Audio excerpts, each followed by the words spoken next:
tudo aquilo que a gente planeja falar. Desculpa se eu chorar, tá, gente? Fiquei muito tempo conversando. E aí, colocar em prática é bem difícil, muito difícil.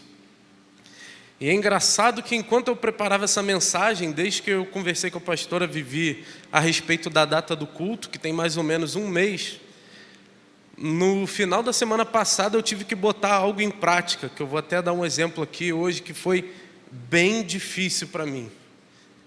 Mas foi tipo o diabo me acusando, e eu vou falar sobre isso também. Ele falou assim: você vai dar uma pregação sobre algo que você leu na Bíblia ou sobre algo que você pratica na sua vida? E praticar na minha vida foi bem difícil, muito difícil. E você lê o Evangelho, a palavra de Deus, ela é muito bonita, ela é linda. Você lê, você se sente motivado, você se sente bem, aquilo são palavras boas, são palavras que agradam. Mas a ideia da palavra de Deus não é agradar o que os nossos olhos estão lendo, mas sim que venhamos viver o que está aqui. E essa é uma parte bem difícil. E como vocês já devem saber do tema, o tema não está ali, mas o tema desse culto jovem foi Largue a Sua Pedra. E esse tema, apesar de ser para o culto jovem, eu acredito que essa pregação vai ser para todas as idades. E antes de eu começar a ler a Bíblia aqui, eu tenho uma pergunta para você refletir na sua cabeça por uns 10 segundos só. Qual é a sua pedra essa noite? Reflete aí, traz a memória. O que seria a sua pedra essa noite? Pedra, vou dar a explicação no caso aqui. O que te faz, aí entra a segunda pergunta também. O que te motiva a julgar alguém? O que é a sua pedra? O que você tem dentro de você que você olha, eu posso julgar aquela pessoa? Qual é o princípio que você tem dentro de você, que você se acha capaz de julgar o outro? Você pensa, não, eu tenho capacidade para julgar o outro. De onde vem esse princípio? De onde que você tirou isso? De onde que veio essa sua capacidade? Você falou, agora eu estou apto, eu posso julgar o outro. Refletiu? Então vamos dar introdução à palavra. Eu queria que a igreja lesse comigo João 8. Vou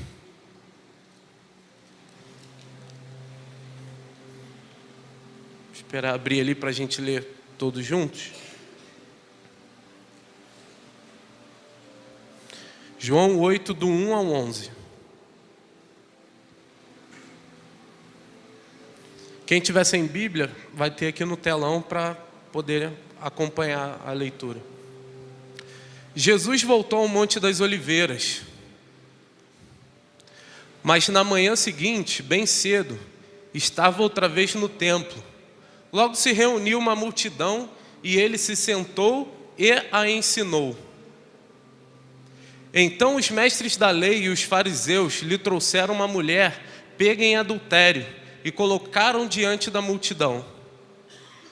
Mestre, esta mulher foi pega no ato de adultério, disseram eles a Jesus. A lei de Moisés ordena que ela seja apedrejada. O que o Senhor diz? Procuravam apanhá-lo numa armadilha, ao fazê-lo dizer algo que pudessem usar contra ele. Jesus, porém, apenas se inclinou e começou a escrever com o dedo na terra. Eles continuaram a exigir uma resposta, de modo que ele se levantou e disse: aquele de vocês que nunca pecou, atire a primeira pedra. Então inclinou-se novamente e voltou a escrever na terra. Quando ouviram isso, foram saindo, um de cada vez, começando pelos mais velhos, até que só restaram Jesus e a mulher no meio da multidão. Então Jesus se levantou de novo e disse à mulher: onde estão os seus acusadores? Nenhum deles a condenou? Não, Senhor, respondeu ela.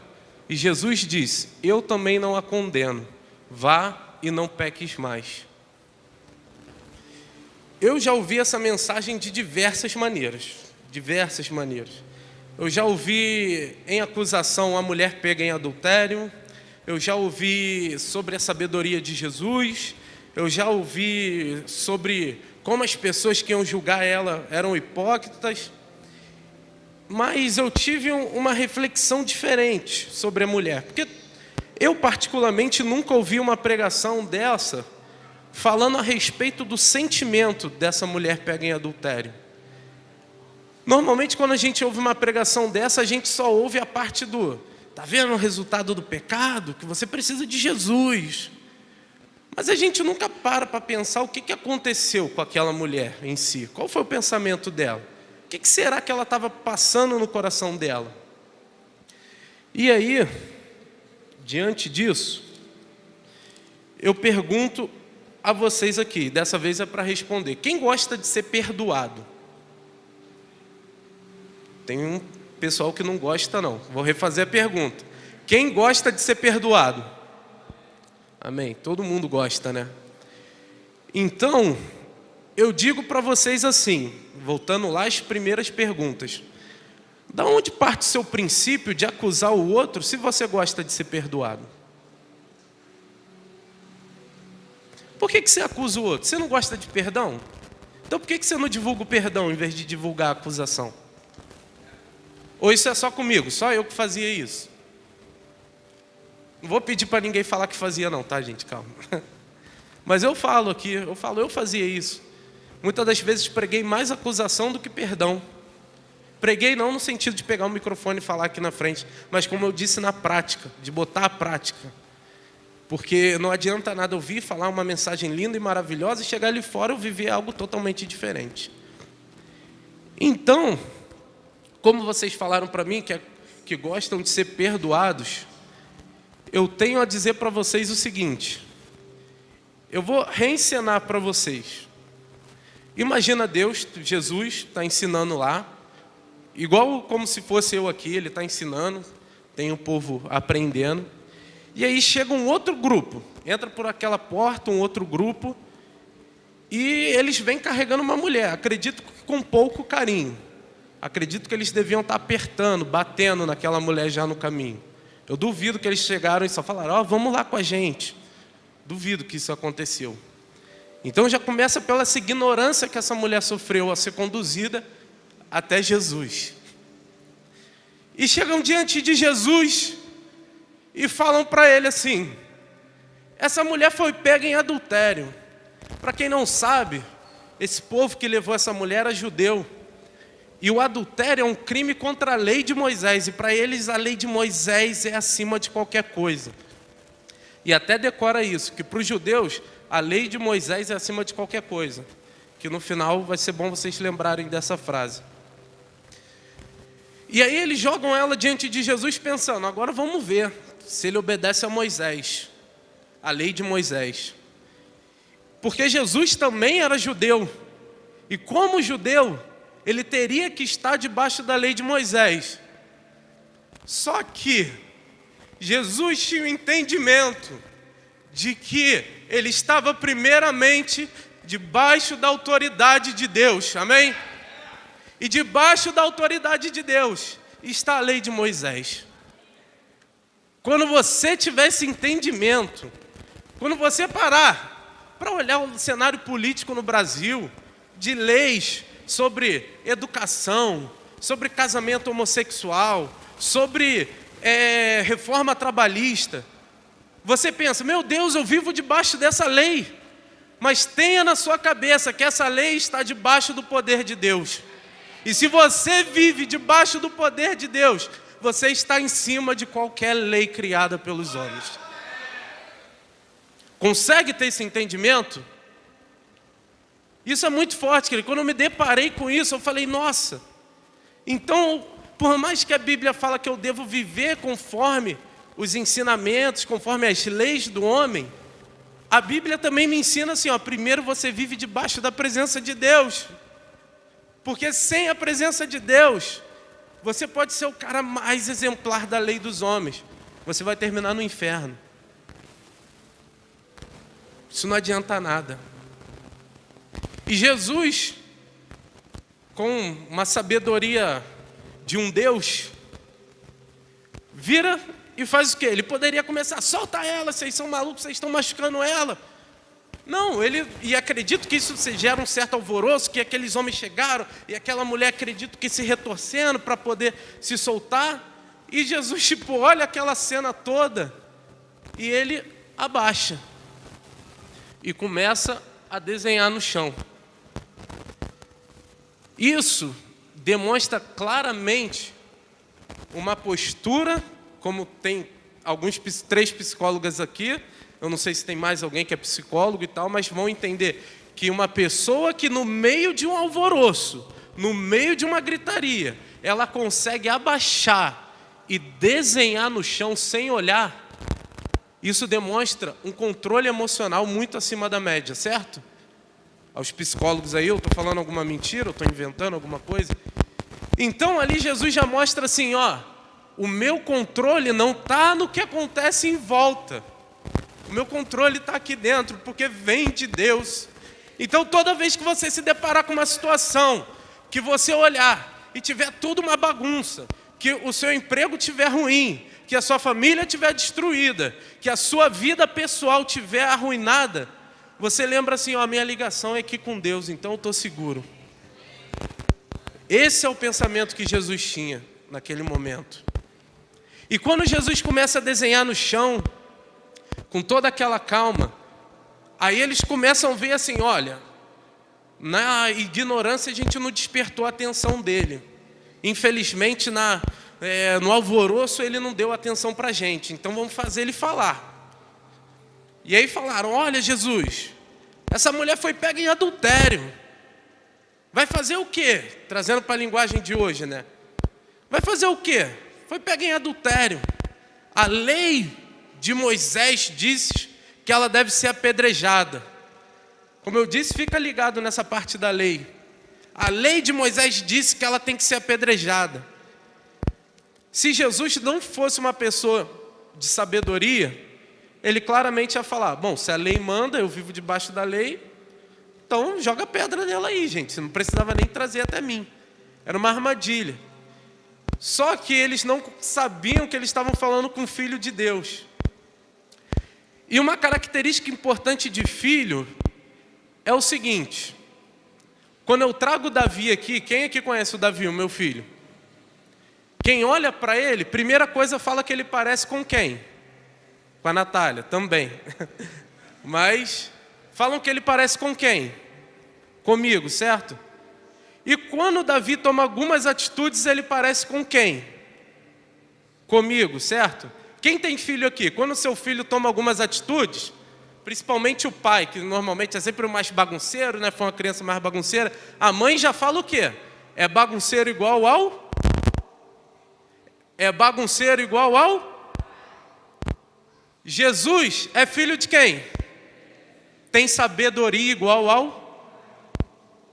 Entendeu agora? A sabedoria dele não veio do homem.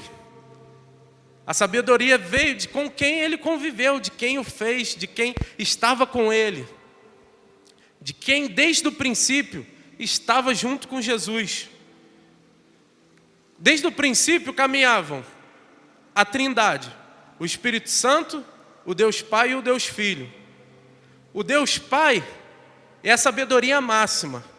O Deus Filho, ao viver ao lado dele, não poderia ser diferente. Assim como Davi, ao viver comigo, não vai conseguir ser diferente de mim. Uma coisa ou outra ele vai conseguir desvirtuar do que eu sou. Mas a maioria das coisas ele vai ser igual a mim. E eles esqueceram desse fato. Jesus era filho de Deus, então a sabedoria dele era semelhante à de Deus. E nesse momento, ele com muita sabedoria, virou e falou para aqueles homens: se vocês não têm pecado, então se cumpra a lei aí, atire a primeira pedra. E aí eu pergunto hoje, eu sou uma pessoa pecadora, mas se vocês todos me pegam num ato de pecado, diante disso que vocês acabaram de ouvir, quem aqui tacaria uma pedra em mim? Se Jesus também estivesse lá junto com vocês, falasse assim, ó, pecou. O que a lei de Moisés disse? Tem que apedrejar. Vocês tacariam também? Ao refletir se vocês têm pecado ou não? Eu provavelmente seria mais um que largaria minha pedra e iria embora. Porque é muito difícil quando você tem que refletir na sua própria vida.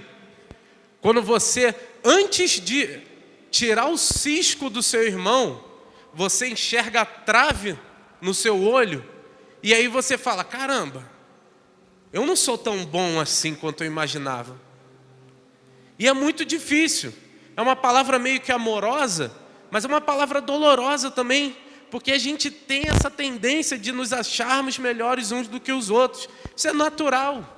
Isso não é, se você está pensando aí, meu Deus, eu não presto, pô, eu já julguei alguém. Caramba, gente, todo mundo já se achou melhor que alguém um dia. Todo mundo.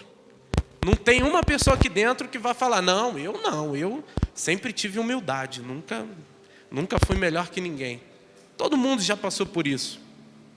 Só que isso nos cega.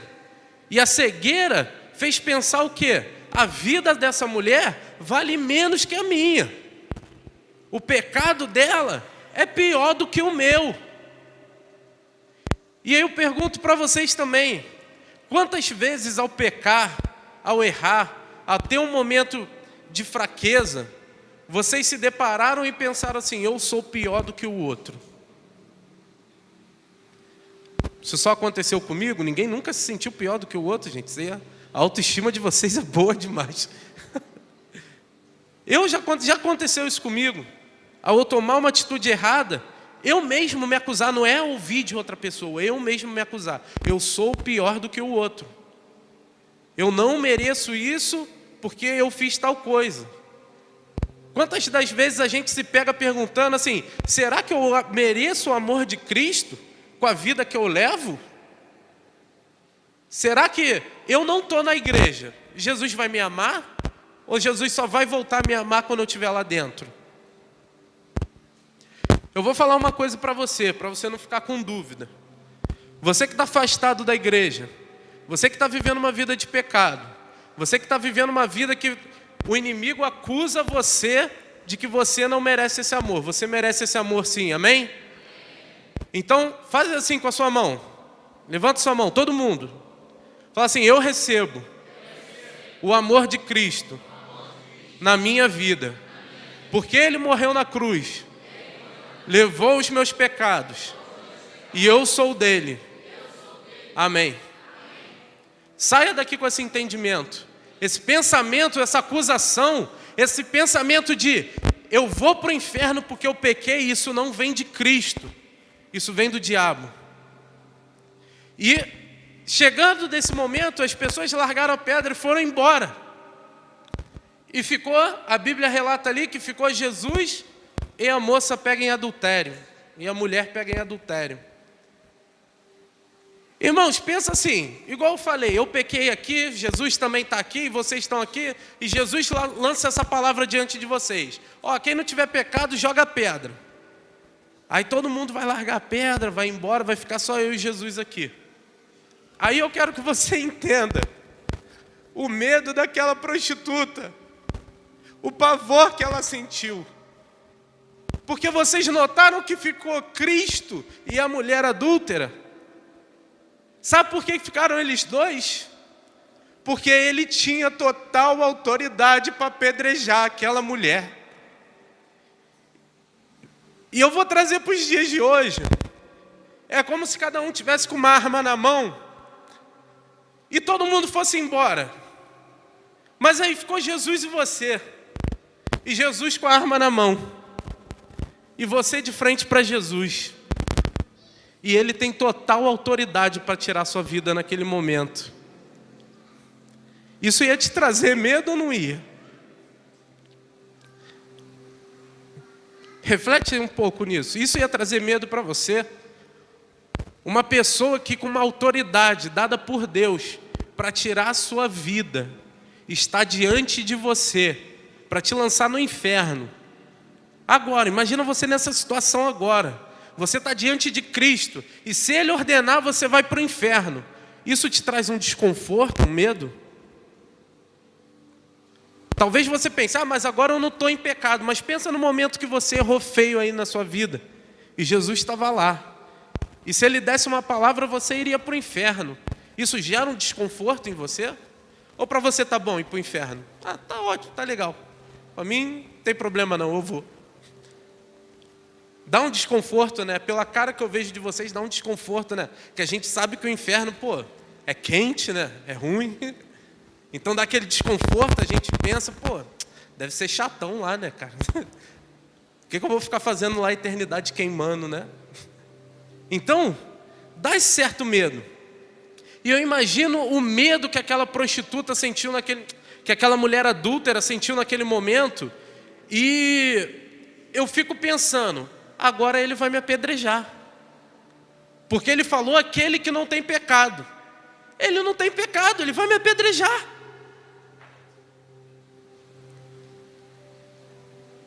E nesse momento, eu imagino Jesus desenhando lá, e eu imagino ele levantando, chegando perto daquela mulher, e aquela mulher já provavelmente sentindo a dor no corpo de apanhar ou de tomar uma pedrada. Eu particularmente nunca levei uma pedrada, mas eu imagino que deva ser uma dor muito grande.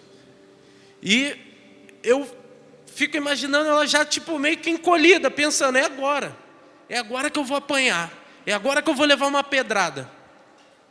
Só que ao acontecer isso, Jesus fala para ela assim, olha ao seu redor. E aí finalmente ela deve ter aberto o olho, porque numa situação de medo a gente costuma fechar o olho, nem que seja por um instante, pelo medo, igual uma batida de carro, ou eu que tenho essa experiência por fazer luta, quando vem um soco de encontro ao seu rosto, você fecha o olho, porque você sente que aquilo vai doer. E aí, ela nesse momento só sente alguém se aproximando. E aí eu quero que nesse momento você feche os seus olhos. Não olha para mim não, imagina você no lugar dessa mulher adúltera.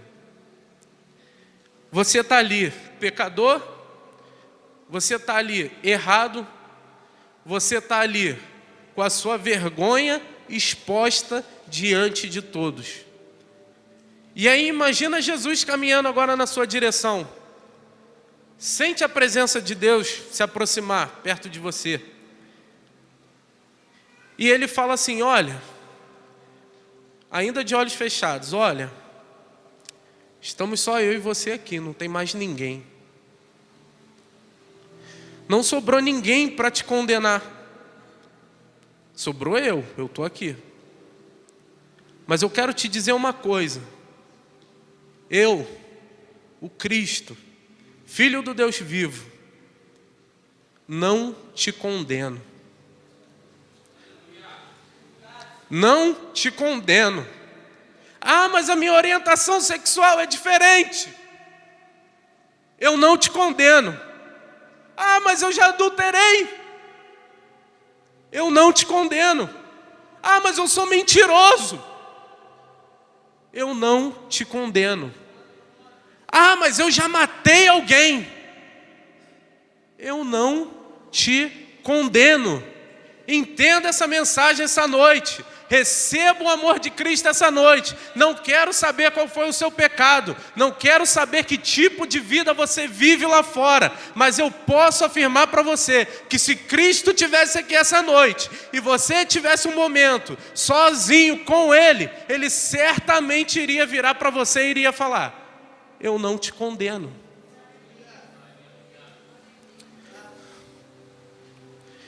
E aí eu pergunto de novo, qual é o seu princípio para julgar o outro? Você é melhor que Cristo? Porque Cristo não me condena. Então eu pressuponho que aquele que te acusa talvez seja melhor que Cristo. Então pensa naquele que te acusa. Seja uma pessoa, seja você mesmo. essa acusação não vem de Cristo, porque Ele deixou claro aqui, Ele falou para essa mulher em pecado: eu não te condeno. Essa condenação vem do diabo. E aí agora eu quero de novo que você repita comigo: Senhor, em nome de Jesus, essa voz na minha cabeça que diz que eu não mereço, que diz que eu estou errado, que diz que a minha vida não te agrada, retira essa voz na minha cabeça, enche a minha cabeça com a voz do Espírito Santo, me faz querer mudar de vida, me faz querer mudar minhas atitudes, me faz querer mudar o meu pensamento, para que eu seja aceito pelo seu amor. Amém? Gente, eu só vou fazer uma pausa na pregação porque eu confesso que eu fiquei pensando vários jeitos de pregar, de vários pregadores que eu já vi. E no final eu falei assim: cara, eu vou pregar do meu jeito. Eu gosto muito dessa participação assim. E aí eu falei: pô, tem gente que acha chato, igual aquele famoso vira pro irmão que está do seu lado aí. E eu falei: cara, se for chato ou não for chato, eu não sei, mas eu vou falar da forma que Deus tocou no meu coração, amém? E aí, continuando, eu perguntei quem gostava de ser perdoado, e agora eu tenho uma outra pergunta: quem gosta de perdoar?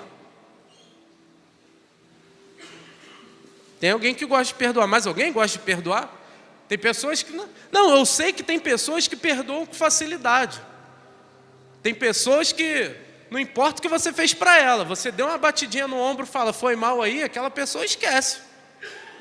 Agora tem gente, amigo, que vai falar: não, mas lá em 76, você fez isso, cara. Tu não vai me pedir desculpa não? Até hoje tu nunca falou nada. E aí o cara fala desculpa. Aí o cara fala: pô, cara, aquilo que aconteceu lá em 76, eu quero te pedir perdão. Aí a pessoa, tu pensa assim, a pessoa vai falar: pô, então eu te perdoo. Aí a pessoa vira: tinha que ter pedido desculpa lá, agora já era. Não é? Então eu fiz essa pergunta, que eu sei que tem pessoas que têm facilidade de perdoar, tem pessoas que têm mais dificuldade. Então assim, para você que tem dificuldade, eu vou trazer uma experiência que aconteceu na minha vida, como eu disse. Quem aqui é casado? Casamento é complicado ou não é? Não responde não, irmão, pelo amor de Deus. Responde não. Eu te livrei agora da seta do inimigo agora, hein? Te livrei. Me livrei também, graças a Deus. Enfim, casamento, normalmente a gente erra com o nosso cônjuge. Amém ou não amém? Agora eu fiquei aliviado, eu pensei, só eu que errei. E aí o que aconteceu? Eu já errei muito feio com a minha esposa de várias maneiras. Mas pela misericórdia de Deus, ela é uma pessoa que perdoa com facilidade. E assim, já errei feio. E ela me perdoou com facilidade. Só que, como eu disse, na semana passada eu tive uma experiência. E aí, finalmente, ela errou feio comigo. Aí eu falei: agora eu tenho a chance. Agora eu vou dormir sem tomar banho. Ai dela que reclame. Se falar qualquer coisa, eu vou falar: lembra o que você fez? Tá vendo? Deus. E aí, enfim, quando ela errou comigo, em vez de vir um sentimento ruim, me vem o sentimento de eu sou um maioral. Agora, amigo, agora sou eu que mando. Agora eu tô por cima, agora, pô. Só que eu fiquei tão por cima, que a gente quase se separou. Não pelo caso do erro, mas porque o meu ego ficou tão inflado que eu não queria perdoar, que eu falava, não. Ah, errou comigo? Não. Sendo que eu errei com ela várias vezes. Estamos juntos. Aí ela errou finalmente comigo. Feio. E aí eu já queria, não, agora acabou. Comigo não. Ah, eu não suporto. E aí eu estava preparando uma palavra sobre perdão. E eu trabalho de Uber, de motorista. E o Daniel que está aqui trabalha também, sabe que às vezes é ótimo, né, Daniel? Para ter um momento com Deus, né? Porque às vezes a gente fica muito tempo sozinho. E esse momento Deus fala muito com a gente, né? Acredito que como fala comigo algumas vezes, fala com você também. E num momento desse sozinho, eu dirigindo lá, e brigado com ela, e dirigindo feliz da vida, que eu estava na razão. Falei, ó, maravilha. O nego me fechava, eu não estava nem aí, que eu estava muito feliz. Tô na razão. E aí, Deus fala assim, e a pregação do dia 1º? E eu, Deus, estamos firmes, estou preparando. Show de bola, vai ficar bom. Aí Deus, vai falar sobre perdão? Voa. Vai todo mundo chorar, vai ser ótimo. E aí Deus fala para mim assim, e você? Eu falo, não, eu também, estou ótimo. Caraca, Natália errou comigo, não podia ficar melhor. E aí ele falou assim para mim, mas você não vai perdoar? Porque se eu perdoasse, ia acabar toda a moda, eu ia ter que voltar a tomar banho para dormir, cara. Se eu perdoasse, eu falei, pô, acabou a moral, cara, acabou. Se eu fosse para o treino sem ela, estava ótimo. Porque aí ela estava no erro comigo, ela ia falar, não, beleza, que a gente treina junto. Mas aí eu pensei, pô, agora eu não posso mais ir para o treino sozinho, que eu vou ouvir reclamação, porque perdoei, né?